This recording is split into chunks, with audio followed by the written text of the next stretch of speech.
Hello. Hello doctor साहेब, कशाला व्यत्यय आणताय सारखा फोन करून माझ्या आणि गुलाबच्या मध्ये? मी केवड्याचं फूल आणलंय गुलाबसाठी आणि आज मी ते तिच्या केसात माळणारच आहे. हॅलो.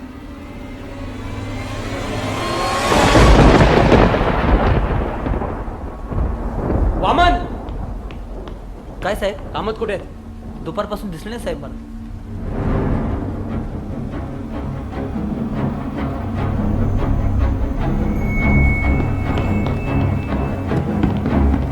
साहेब,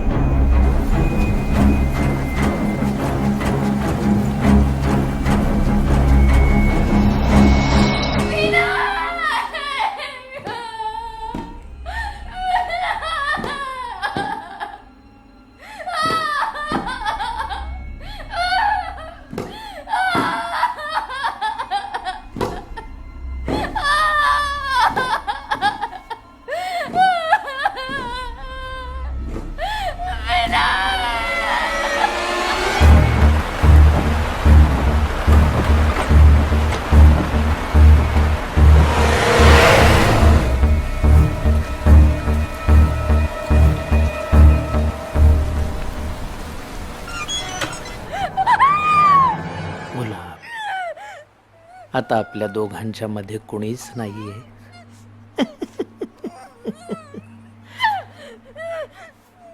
किंचाळतीयस कशाला? तूच म्हणाली होतीस ना माझ्यासाठी केवड्याचं फूल घेऊन या.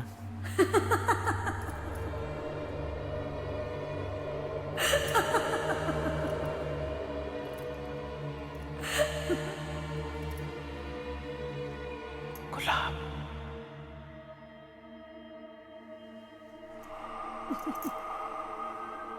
किती वाट पाहिली मी तुझी गुलाब.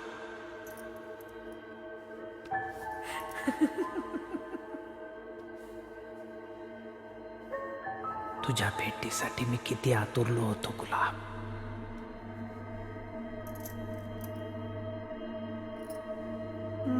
आपल्या भेटीचा योग आलाच ना.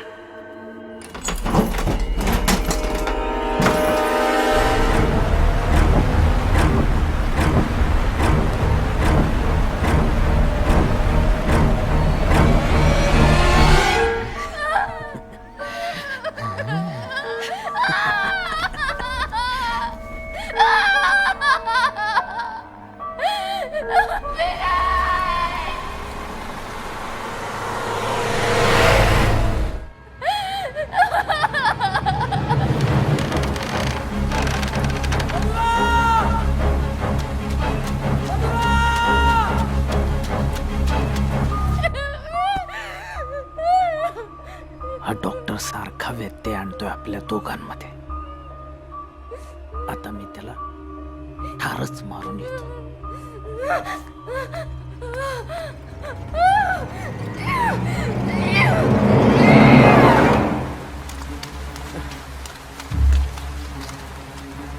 कामत, तुम्ही इथे?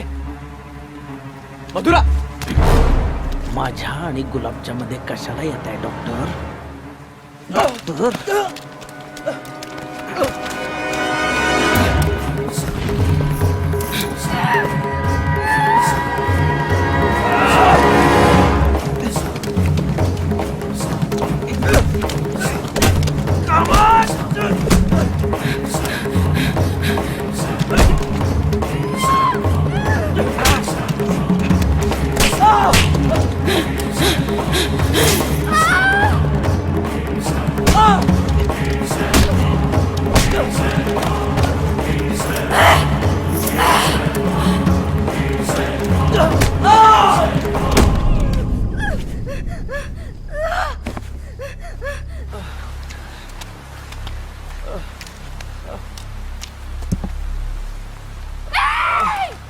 गुलाब, आपल्या दोघांच्या मध्ये हा डॉक्टर येतोय. आज संपवतोच त्याला.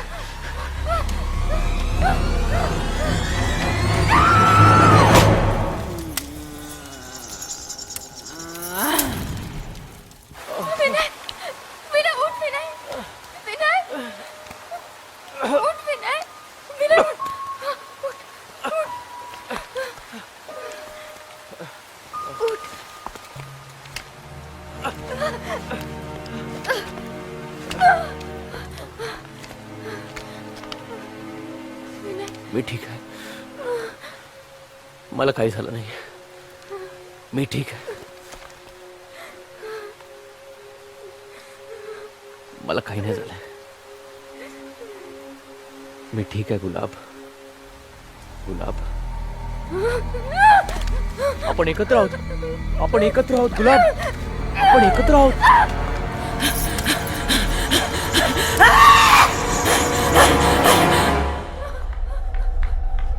विनय, विनय असं करू कोण नकोस. विनय?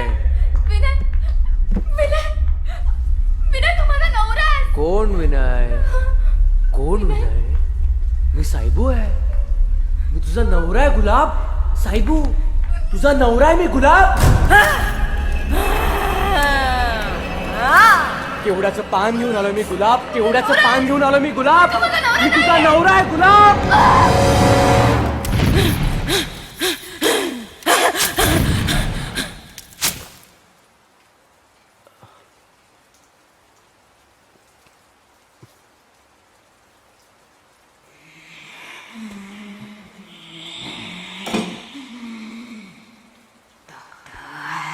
मधुरा, मधुरा,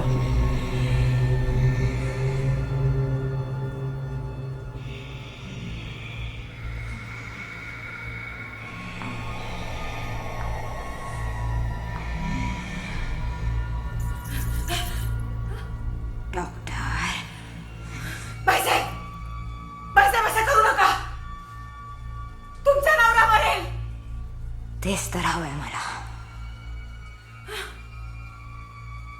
कारण जोपर्यंत हा मरत नाही तोपर्यंत माझी गुलाब मला कशी मिळणार? मधुरा, कोयता खाली ठेव. मधुरा, तो कोयता खाली ठेव. मधुरा, तो कोयता खाली ठेव. मधुरा, माझा ऐक. नीट ऐक. रिलॅक्स.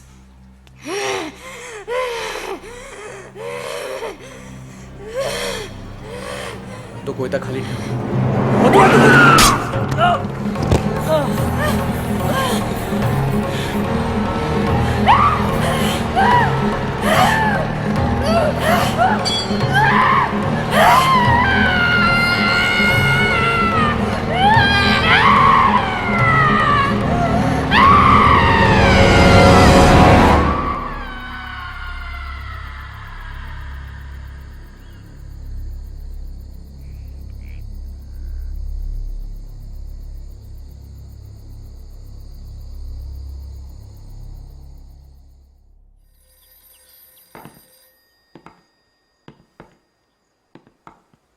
जय हिंद सर.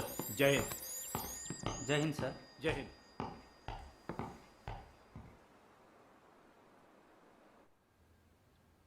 माझ्या जिवारी गाव बसला ही गोष्ट खरी आहे. पण मधुरा मॅडमचं आणि माझं काही वैयक्तिक भांडण नव्हतं.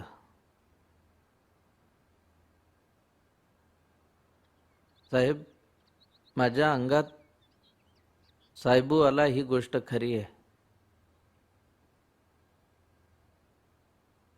मधुरा मॅडम विषयी आणि डॉक्टर साहेबांविषयी माझी काही तक्रार नाही.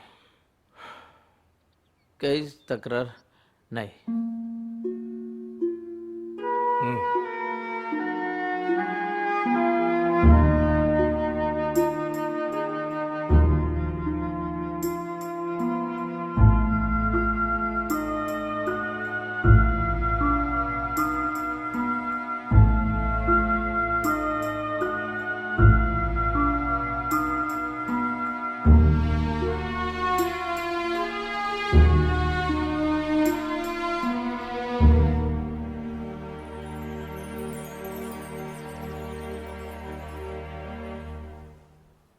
विनय,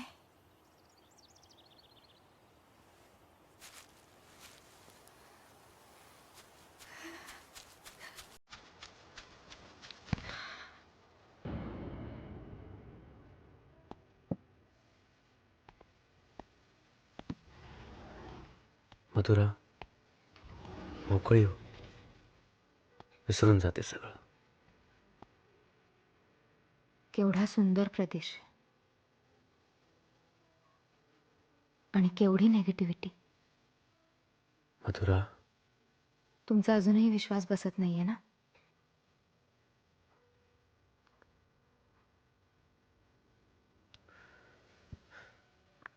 सदा कामत हा एक स्किझोफ्रेनिक होता.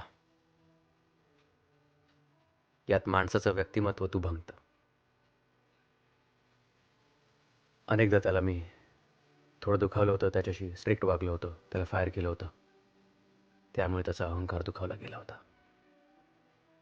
साहेबू ही त्याची फक्त काल्पनिक रचना होती.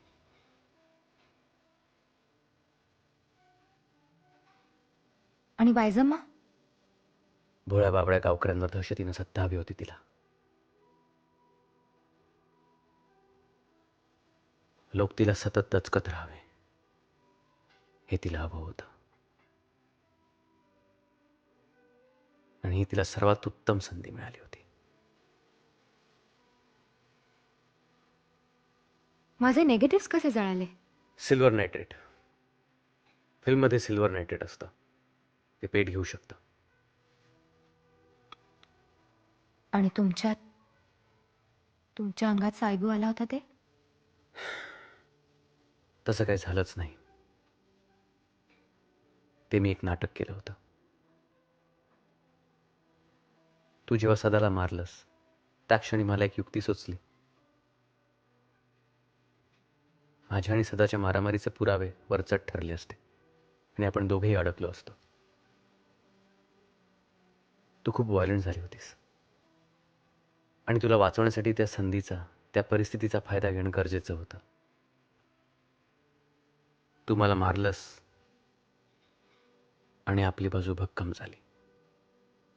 वामननी मला सांगितलेलं एक सिक्रेट मी तुला आता सांगतो. कसं सांगणार ना साहेब, भूत आहे का नाही? ज्याला अनुभव आला ना डॉक्टर, त्याच्यासाठी भूत आहे. पण जो मानत नाही त्याच्यासाठी नाही. आता जरा स्पष्ट सांगतो डॉक्टर. कामत साहेबांनी तुम्हाला जी साहेबूची गोष्ट सांगितली ती खरी आहे. साहेबू साप चावून मेला आणि गुलाब एकटी पडली. बायजमा! बायजमा!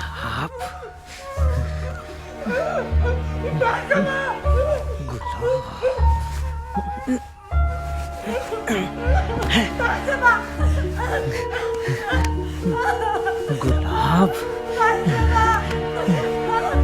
कुठली बायजमा? सोड! सोड मला! बायजमा!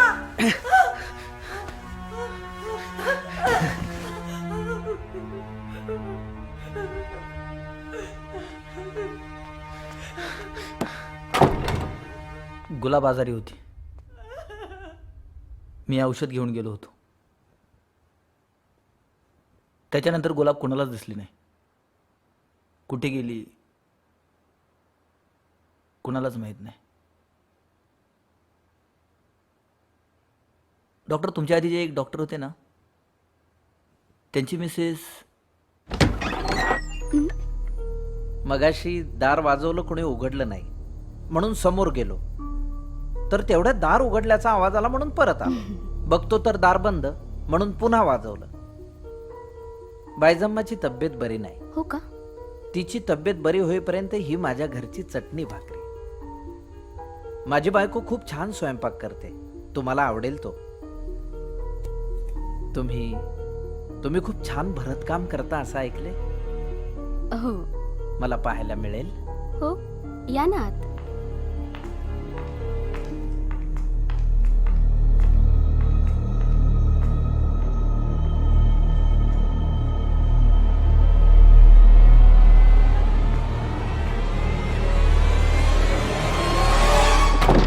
त्यानंतर डॉक्टरांनी तडकाफडकी गाव सोडला. आता ते भूत साहेबूचं आहे का गुलाबचं आहे हे पण माहीत नाही. भूत आहे का नाही हे पण माहीत नाही. पण कामत साहेबांनी त्या भूताचा पुरेपूर वापर करून घेतला.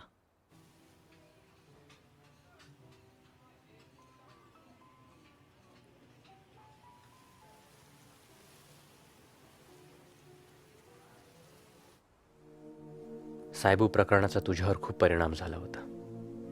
तो प्रभाव इतका होता की तू त्या नेगेटिव्ह विचारांच्या आहारी गेली होतीस. भास होणं, स्पर्श होणं हा सगळा त्या परिणामाचाच भाग होता. आणि तो वाढून इतका प्रभावी झाला होता